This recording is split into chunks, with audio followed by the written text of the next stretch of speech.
Okay.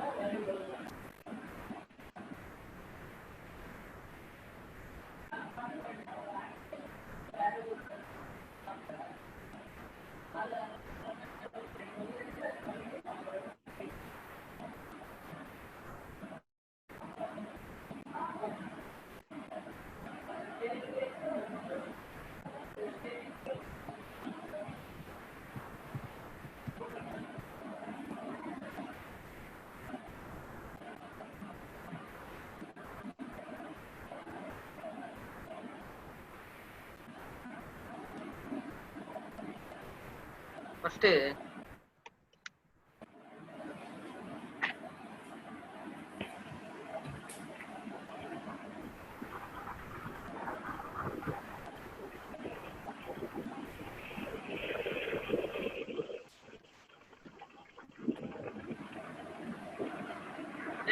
என்ன type பண்ணிருக்கேன் சொல்ல முடியுமா?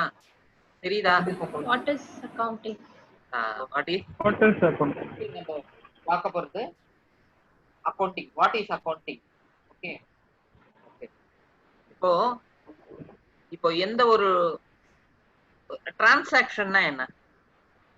டிரான்சாக்ஷன் கேள்விப்பட்டிருக்கீங்களா? வேர்டு டிரான்சாக்ஷன்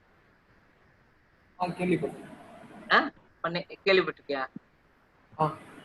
இப்ப பேங்க்ல சொல்லுவாங்க இல்லையா, சார் இந்த டிரான்சாக்ஷன் நீங்க பண்ணணும் சார், இந்த டிரான்சாக்ஷன் பண்ணணும், இந்த பண்ணணும், இந்த இது அந்த டிரான்சாக்ஷன் அந்த வேர்டு அவங்க பேங்க்ல யூஸ் பண்ணுவாங்க.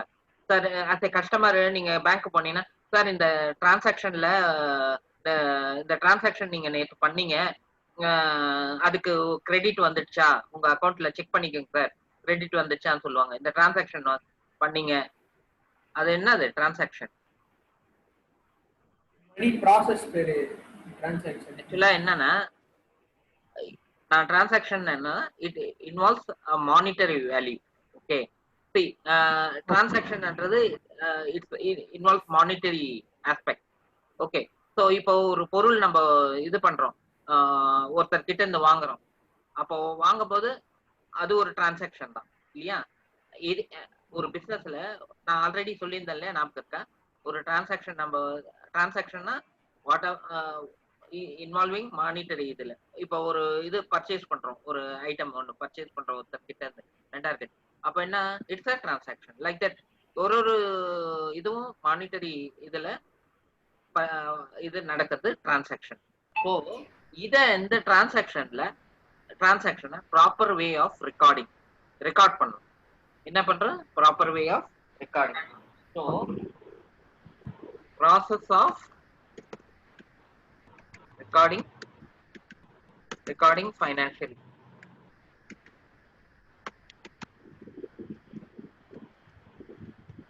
transactions. ஓகேவா? process of recording financial, அவ்வளவுதான். what is accounting na process of recording financial transactions pertaining to business. pertaining na relating. ஓகேவா? பிசினஸ்க்கு ரிலேட்டடா ஃபினான்ஷியல்னா தெரியும்ல, ஃபினான்ஸ் நான் சொன்னேன் இல்லையா, ஞாபகம் இருக்கா? சார் ஞாபகம் இருக்கு சார். ஃபினான்ஸ்னா என்ன? அதான் sir financial application. Accounts payable department. அதை அக்கவுண்ட்ஸ் ரிசீவபிள். அதை ஏன் ஃபினான்ஷியல் சொல்றாங்க? ஏன்னா it involves payment, cash and bank involved. அதாவது financial. so financial னால cash and bank, so monetary, so cash and bank involved. so process of recording financial transaction pertaining to business is called accounting. okay, very simple. okay, அத நாம சரி, எதுக்கு வேணும் accounting சொல்லுங்க? why we need accounting சொல்லுங்க? why we need accounting? purpose of accounting இதுக்கு நம்ம account பண்ணணும். சரி, எவ்வளவு இன்வெஸ்ட்மென்ட் வருது, சொல்லுப்பா. எவ்வளவு கிரெடிட் ஆகுது, எவ்வளவு டெபிட் ஆகுது. இப்ப சப்போஸ் ஒரு பிசினஸ் ரன் பண்ணோம், அதுக்காக அக்கவுண்டிங் கண்டிப்பா தேவை. Okay okay okay, correct. Okay. இப்போ பாத்தீங்கன்னா வை வி நீட் அக்கவுண்டிங். இப்போ ஒரு சின்ன இது சொல்றேன். ஒரு சின்ன ஒரு சின்ன ஷாப் வச்சிருக்காரு. ஒரு ஸ்டேஷனரி ஷாப் அவரு. ஒருத்தர் எக்ஸ்ன்றவர் ஒரு ஸ்டேஷனரி ஷாப். அவரு சின்ன கடை வச்சிருக்கிறார். ஒரு நோட் புக் கடை. ஓகேங்களா? ஸோ எல்லாரும் போய் அங்க நோட் புக் வாங்க ஆரம்பிச்சாங்க. நோட் புக் வாங்க வாங்க வாங்க என்ன அந்த குவாலிட்டி ஆஃப் நோட் புக் அவ்ளோ நல்லா இருக்கு.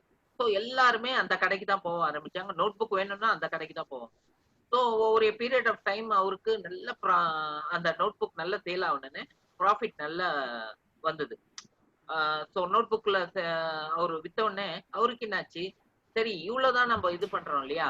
பிளஸ் நிறைய ஐட்டம்ஸ் வாங்கி நம்ம ஸ்டோர் பண்ணலாம் நம்மளுடைய கடையில அப்படின்னு சொல்லி என்ன பண்ணாரு, நிறைய அதாவது நோட் புக்ஸ் தவிர்த்து அக்கௌண்ட் நோட் புக்ஸ், டிக்ஷனரி, அப்புறம் லைக் வேற என்ன வேற வேற ஐட்டம்ஸ் எல்லாம் ஸ்டோர் பண்ணா கொஞ்சம் கடைய விருத்தி பண்ணாரு, அல்லது வேற ஒரு கடை பார்த்து கொஞ்சம் கடையை பெருசாக்குனாரு. பட் அவர் கணக்கு எழுதுறது எப்படின்னா, இந்த இது மாதிரி நோட் புக்ல ரெக்கார்ட் பண்றது. இன்னைக்கு இவ்வளவு பே பண்ணேன், இன்னைக்கு இவ்வளவு வந்தது. இந்த மாதிரி இப்போ ஒருத்தர் கிட்ட இந்த நோட் புக் அங்க வாங்கினேன், பல்கா இவ்வளவு நோட் புக் வாங்கினேன், 100 நோட் புக்ஸ் ₹500. இந்த மாதிரி ஒரு புக்கா ஒரு இதா நோட் புக்கை இது பண்ணிக்கிட்டு இருக்கு. ஆனா கடை விருத்தி ஆகவங்க பிசினஸ் அவருக்கு அவருக்கு என்ன ஆயிடுச்சு, ஒரு பாயிண்ட் ஆஃப் டைம்ல நல்ல சேல் ஆகுதே, சரி நம்ம இதே மாதிரி ஒரு யூனிட் போடலாம். அதாவது ஒரு ஒரு இடத்துல லொகேஷன்ல இந்த மாதிரி போடலாம்னு சொல்லிட்டு அதை என்ன பண்ணாரு, பெரிய லெவலுக்கு பிசினஸ இது பண்ணிட்டாரு. ஓகேங்களா? பெரிய லெவலுக்கு பிசினஸ் இது போட்டவன பெரிய லெவலுக்கு கொண்டு போயிட்டாரு அந்த பிசினஸ். அப்போ இந்த மாதிரி அவரே உட்கார்ந்து எல்லாம் எழுத முடியுமா? அந்த அந்த ப்ராப்பரா அதை ரெக்கார்ட் பண்ணணும். இப்போ ஒரு சின்ன இதுல சரி ஓகே எழுதிட்டு இருந்தாரு. பட் அதை ப்ராப்பரா கரெக்டா ரெக்கார்ட் பண்ணும். அந்த டிரான்சாக்ஷன்ஸ ப்ராப்பரா எந்த லொகேஷன்ல அப்பதான் இப்போ ஃபார் எக்ஸாம்பிள் சென்னையில ஒரு லொகேஷன்ல அவர் இருந்தது, மதுரை, அப்புறம் இதுல கோயம்புத்தூர்ல அந்த மாதிரி நிறைய பிரான்ச்சஸ் போட்டாரு. அப்ப போட்டாருன்னா அப்போ அதுக்கு தகுந்த மாதிரி லொகேஷன் வைஸ் அவர் அந்த கணக்கை மெயின்டைன் பண்ணாதான் ப்ராஃபிட்டபிலிட்டி எடுக்கும். இந்த லொகேஷன்ல எவ்வளவு வந்தது, இந்த லொகேஷன்ல எவ்வளவு பர்ச்சேஸ் பண்ணோம், இந்த லொகேஷன்ல எவ்வளவு சேல்ஸ் ஆச்சு, இதெல்லாம் ப்ராஃபிட்டபிலிட்டி அரைவ் பண்ணணும், எவ்வளவு லோன் வாங்கியிருக்கோம் இந்த இதுல, ஸோ இந்த பிசினஸ்க்காக எவ்வளவு லோன், டோட்டல் ப்ராஃபிட்டபிலிட்டி இதெல்லாம் கண்டுபிடிக்கணும் இல்லையா? ஸோ அந்த பர்பஸ்க்கு so they need an accounting accounting software required. They need an accounting software ப்ராப்பரா அக்கௌண்ட் பண்றது. ஓகேவா? So that is why we need to derive P&L, profit and loss at any point of time drive பண்றோம். ஏன்னா ப்ராப்பரா account record ப்ராப்பரா நம்மளுடைய business transaction record பண்ணா we at any point of time we can take the profit and loss account and balance ஷீட்ல இது பண்ணலாம், எல்லாமே தெரிஞ்சுக்கலாம். ஸோ இதனுடைய இதுன்னா ப்ராஃபிட்டபிலிட்டி எவ்வளவு, நம்ம பிசினஸ் எவ்வளவு இதுல இருக்கு, க்ரோத் இருக்கு, லாஸ்ட் இயருக்கும் இந்த இயருக்கும் எவ்வளவு க்ரோத் இருக்கு, இதெல்லாமே தெரிஞ்சுக்கலாம். மாசம் P&L இது பண்ணும்போது அப்ப தெரிஞ்சுக்கலாம் எவ்வளவு நம்மளுக்கு இன்க்ரீஸ் ஆயிருக்கு, ப்ராஃபிட் எவ்வளவு இருக்கு. ஸோ இதெல்லாம் தான் அக்கௌண்டிங் உடைய இது. அதுக்காக தான் நம்ம அக்கௌண்ட் மெயின்டைன் பண்ண வை வி நீட், அதுக்கு தான் தேவைப்படுது account. Okay right. Why we mean accounting right. அப்புறம் சிங்கிள் என்ட்ரி, டபுள் என்ட்ரி.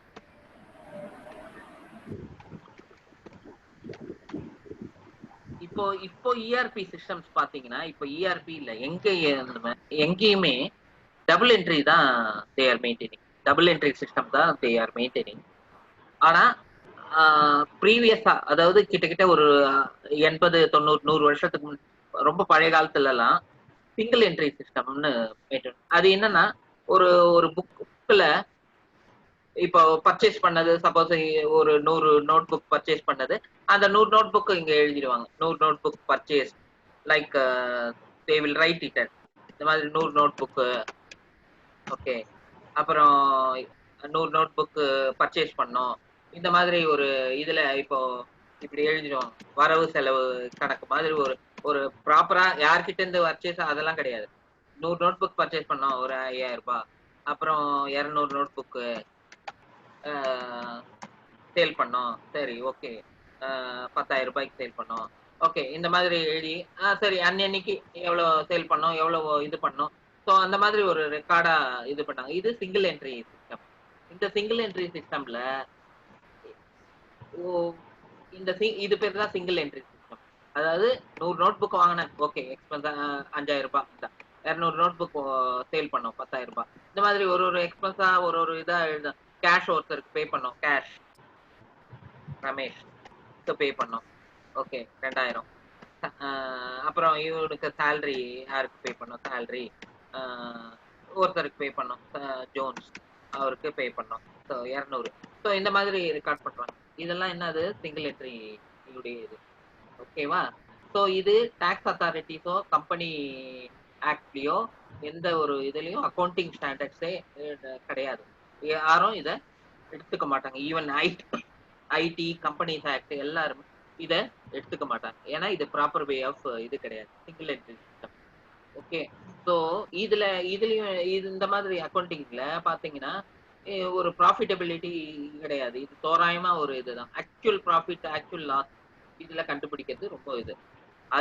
அதுக்கு தான் யூஸ்ட் டபுள் என்ட்ரி.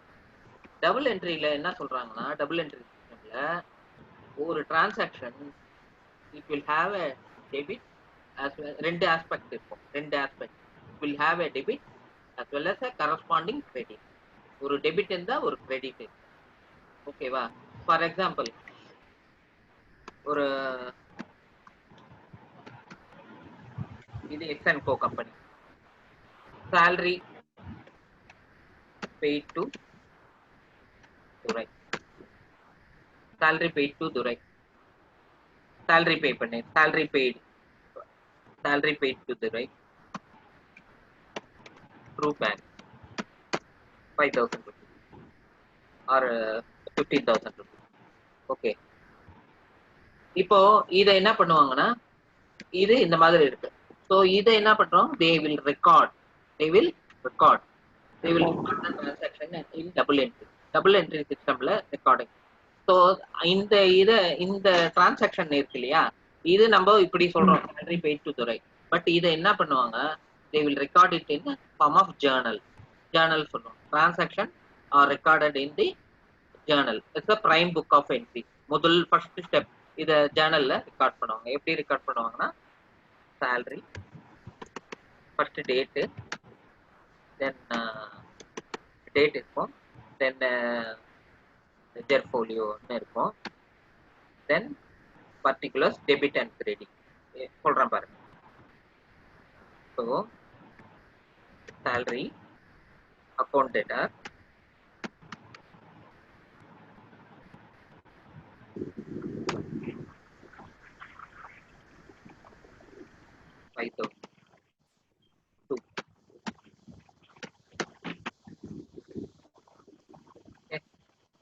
ஸோ இது டெபிட், இது கிரெடிட்,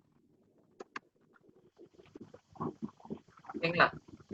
ஸோ இது particular date,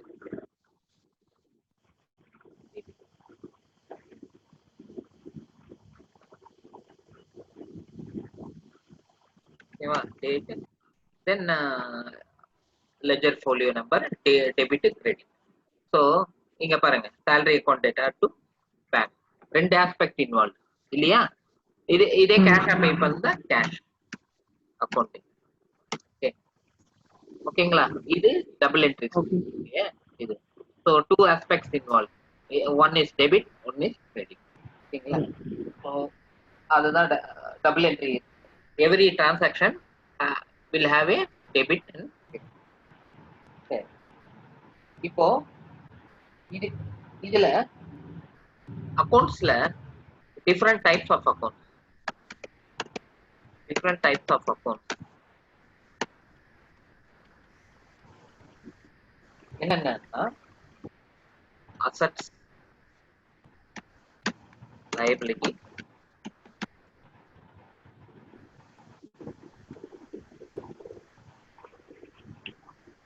then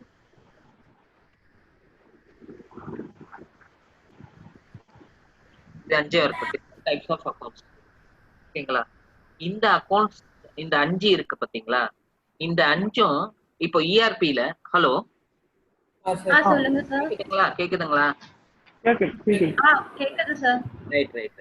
assets, liabilities, equities, revenue, expense. இந்த இந்த அஞ்சு தான் main.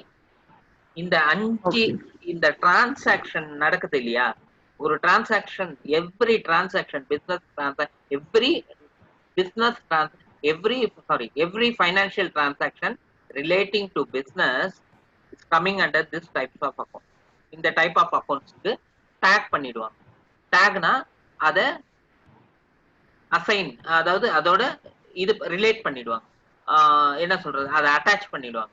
That will be attach. இப்போ ஃபார் எக்ஸாம்பிள், இப்போ இப்போ இப்போ அசெட் சொன்னேன் இல்லையா, land and building, furniture, okay, இந்த மாதிரி இதெல்லாம் அசெட் இதுல வரும். ஓகேங்களா? ஓகே. அப்புறம் கேஷ், பேங்க், ஓகே, தென் ஸ்டாக், இதெல்லாம் அசெட் ஐட்டம்ல வரும். Okay. So these are all called as assets. Okay, right. Liabilities la loan, பேங்க்ல இருந்து லோன் வாங்குறோம் இல்லையா, அது லைபிலிட்டி. ஏன்னா அது திருப்பி நம்ம at one point of time to repay, அதுதான் அசெட் நமக்கு வருது. லேண்ட் அண்ட் பில்டிங், ஃபர்னிச்சர்லாம். ஓகே. ஸோ இது லைபிலிட்டி இஸ் லோன் அண்ட் அதெல்லாம் தான் பேங்க் லோன், இதெல்லாம் தான் லைபிலிட்டிஸ்ல வரும். ஓகே. அப்புறம் டெபிஞ்சர்ஸ்ன்னு சொல்லுவாங்க. இந்த இதெல்லாம் தான் லைபிலிட்டி. ஈக்விட்டிஸ்ன்றது கேபிட்டல், ரிசர்வ்ஸ் அண்ட் சர்ப்ளஸ் சொல்லுவாங்க. அதெல்லாம் ரிசர்வ்ஸ் அண்ட் ஓகே. ரெவென்யூ. இப்போ ரெவென்யூன்றது அதாவது இப்போ நம்ம இது பண்றோம் இல்லையா, சேலு, அப்புறம் சில ரெண்ட், நம்ம ஒரு பில்டிங்க்கு வாடகைக்கு விட்டுருப்போம் ஒரு அது ரெண்ட் ரிசீவ்டு. ஸோ அந்த ரெண்ட், அப்புறம் கமிஷன் வாங்கினது, டிஸ்கவுண்ட் அலோவ் டிஸ்கவுண்ட் ரிசீவ்டு, இதெல்லாம் தான் ரெவென்யூ இதுல வரும். எக்ஸ்பென்ஸ், சாலரிஸ், எலக்ட்ரிசிட்டி, இதெல்லாம் தான் எக்ஸ்பென்ஸ், பிசினஸ் ரிலேட்டட் இதெல்லாம். ஸோ புரிஞ்சுதா? இப்போ அசெட், லைபிலிட்டி, டபுள் என்ட்ரி வந்து இதுதானா சார்? அந்த டெபிட் ரெக்கார்ட், கிரெடிட் ரெக்கார்ட் தான் வந்து டபுள் என்ட்ரியா சார்? ஆமா. டபுள் என்ட்ரி சிஸ்டம் அதுதான். அதாவது ஒரு financial transaction involves two aspect. One is debit, one is credit. ஓகேவா? ஸோ ஒரு டெபிட் இருந்தா கண்டிப்பா கிரெடிட் இருக்கும். இப்போ நான் உங்களுக்கு இது பே பண்றேன். இப்போ ஃபார் எக்ஸாம்பிள், நீங்க ஒரு கம்பெனி, உங்க பேர் மேல ஸ்ரீகாந்த் அண்ட் கோ, எனக்கு நீங்க இது பே பண்றீங்க, கேஷ் பே பண்றீங்க. ஓகேங்களா? அப்போ ரெண்டு இது இன்வால்வ் ஆகுது இல்லையா? ஸோ அந்த மாதிரி தான். புரியுதா? ரெண்டு பேரும் இன்வால்வ் ஆகும். அதே தான். ஒரு ஆஸ்பெக்ட் கிடையாது, ரெண்டு ஆஸ்பெக்ட் இன்வால்வ். சேலரி, கேஷ் ரெண்டும் involved. So salary account debit, cash account credit. Okay. So ரெண்டு ஆஸ்பெக்ட் இன்வால்வ் ஆகுறதுனால அது ஓகே. இப்போ டிஃப்ரெண்ட் டைப்ஸ் ஆஃப் அக்கௌண்ட்ஸ்ல இதனுடைய இதை டேக் பண்ணிடுவாங்க. இப்போ சேலரி பாத்தீங்கன்னா இதுல எக்ஸ்பென்ஸ்ல டேக் பண்ணிடுவாங்க. ரெவென்யூ இருக்கு இல்லையா, ரெவென்யூ இப்போ ஃபார் எக்ஸாம்பிள் இது பேங்க் அக்கௌண்ட், இந்த பேங்க் அக்கௌண்ட் இந்த அசெட்ல டேக் பண்ணிடுவாங்க. லைபிலிட்டிஸ் இதே மாதிரி. இப்போ ஃபார் எக்ஸாம்பிள் நம்ம லோன் வாங்கியிருக்கோம்னு வச்சுங்களேன், அது லைபிலிட்டி இதுல. ஈக்விட்டிஸ். ஸோ இது ஒவ்வொரு டிரான்சாக்ஷன் நடக்கும் போதும் அந்த டிரான்சாக்ஷனை இதுல டேக் பண்ணிடுவோம். இது ஆக்சுவலா இது என்னன்னா, நீங்க சார்ட் ஆஃப் அக்கௌண்ட்ஸ் சொன்ன இல்லையா, அந்த கான்செப்ட் வரும்போது இது உங்களுக்கு ஈஸியா இருக்கும். அதுதான் இந்த 5 அக்கௌண்ட். இந்த 5ம் இப்போ அசெட்ஸ், இது பேலன்ஸ் ஷீட்ல வரும். இது பேலன்ஸ் ஷீட். ஓகே. இது revenue, expense, P N, profit and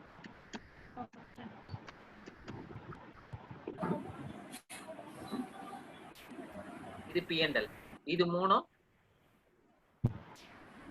asset, liabilities, equities, balance sheet, revenue expense. Balance ஷீட்னா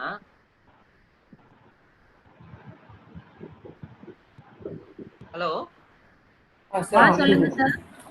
கேக்குதா? வாய்ஸ் பிரேக் ஆகுற மாதிரி இருக்கு. கேக்குதா? கிளியரா இருக்கா? கிளியரா தான் சார் இருக்கு. அதாவது பேலன்ஸ் ஷீட்ன்றது நம்ம ஒரு கம்பெனியுடைய அசட் அண்ட் லைபிலிட்டிஸ் உடைய position of assets and liabilities at the end of the year 31/3/2020 for example அல்லது 31/3/2021ல அந்த கம்பெனியுடைய அசட்ஸ் அண்ட் லைபிலிட்டிஸ் பொசிஷன் காட்டுறது டிஸ்ப்ளே இதா பேலன்ஸ் ஓகேவா? ப்ராஃபிட் அண்ட் லாஸ் அக்கௌண்ட்ன்றது ஃபார் த ஃபினான்ஷியல் இயர். ஞாபகம் வச்சுக்கோங்க, balance sheet at the end of the year. Balance sheet எப்பயும் at the end of the year வரும். Okay, at the end of the year னா as at 31/3, as on 31/3 அப்பனா என்ன அர்த்தம்? at the end of the year. ஆனா profit and loss account for the financial year. for for the month, for the இது, so for the period அந்த மாதிரி. Okay, balance ஷீட்ன்றது at the end of the year. Okay, 31/3 at the end of the year தான் assets and liabilities உடைய position இது பண்ணுவாங்க. Okay, so இது balance ஷீட்டுக்கும் P&L-க்கும் வித்தியாசம் இருக்கு. இது ரொம்ப முக்கியமா நிறைய பேர் பேலன்ஸ் ஷீட்டுக்கும் P&L-க்கும் ஆஸ் ஆன் ஃபாதர் அந்த வித்தியாசம் நிறைய பேர் கன்ஃபியூஸ் ஆயிடுவாங்க. இது ரொம்ப முக்கியம். ஓகே, இது பேசிக், இது தெரியும். Okay, so different types of அக்கௌண்ட்ஸை பத்தி சொன்னேன். ரைட், இப்போ இதுக்கப்புறம் இந்த என்ட்ரிஸ் நம்ம பாஸ் பண்றோம் இல்லையா? இந்த என்ட்ரிஸை நம்ம எப்படி ஒரு ரூல் இருக்கு, இந்த ரூல் ரொம்ப முக்கியமான ரூல். இந்த ரூலை வச்சுதான் நம்ம இந்த அக்கௌண்டிங் என்ட்ரி நம்ம ஜர்னல் பாஸ் பண்றோம். இந்த டிரான்சாக்ஷன் பினான்சியல் டிரான்சாக்ஷன் பேஸ் பண்ணி அக்கௌண்டிங்க எப்படி ரெக்கார்ட் பண்றோம்னா கோல்டன் ரூல்ஸ் இருக்கு. 3 கோல்டன் ரூல். ஓகேவா? அது என்னன்னா பர்சனல் அக்கௌண்ட்,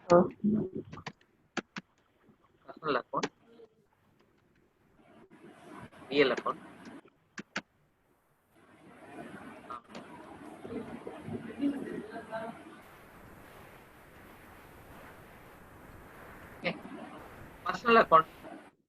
பர்சனல் அக்கௌண்ட்ன்றது இது சொல்லிடுறேன்.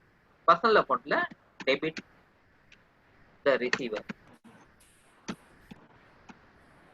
credit the giver. Okay, debit what comes, credit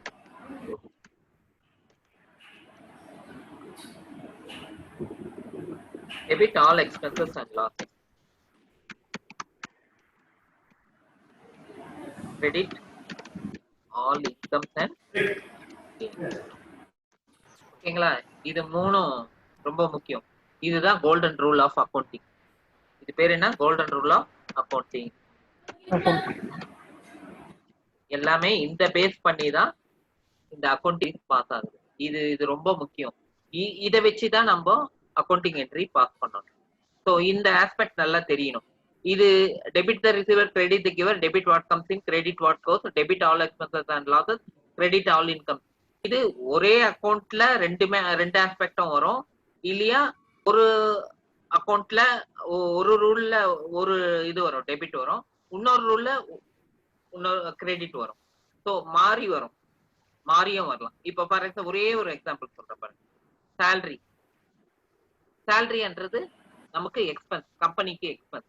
அப்போ இங்க என்ன? அது நாமினல் அக்கௌண்ட். அது அப்போ இங்க என்ன ரூல் சொல்லுது? Debit all expenses and losses, credit all incomes and gain. So salary is debited. Cash இது பாருங்க, கேஷ் என்ன ஆகுது? வெளியில போகுது. Cash goes out of the company. salary is a expense, cash goes out of the company. So இங்க பாருங்க, real account, debit what comes in, credit what goes out.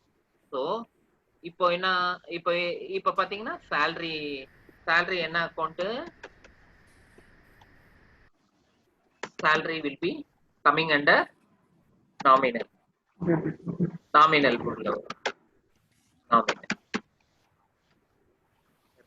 இது cash real. Okay, so first இதை identify பண்ணும். இது என்ன எந்த ரூல்ல வருது, nominal அக்கௌண்டா எந்த அக்கௌண்ட்னு பார்க்கணும். சேலரி நாமினலா பர்சனலா ரியலான்னு ஃபர்ஸ்ட் ஐடென்டிஃபை பண்ணும். கேஷ் எது ரியல்ல வருதா இது.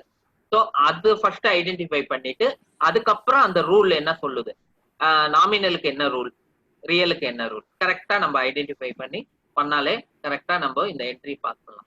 இது இந்த ரூல் கரெக்டா நம்ம புரிஞ்சுக்கணும். இந்த ரூல் புரிஞ்சுக்கிட்டா இதெல்லாம் ஒண்ணுமே இல்லை, ஈஸி. ஆனா நிறைய பேர் இந்த ரூல் இது பண்ணும்போது தப்பா புரிஞ்சுட்டு என்ட்ரி தப்பா. ஸோ இதுதான் முக்கியமான கான்செப்ட். இது கோல்டன் ரூல். இதனுடைய இது என்னன்னா பர்சனல்ன்றது ரிலேட்டட் டு பர்சனல். இது சப்போஸ் இப்போ ஒருத்தருக்கு இது பண்றோம்னு பர்ச்சேஸ் இது பண்றோம். 1 minute டைம் ஏதாவது 1 நிமிஷம் நான் திருப்பி லாக் அவுட் பண்ணிட்டு வரேன். ஓகே, ஒரு 5 minutes. Okay sir.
Debit credit.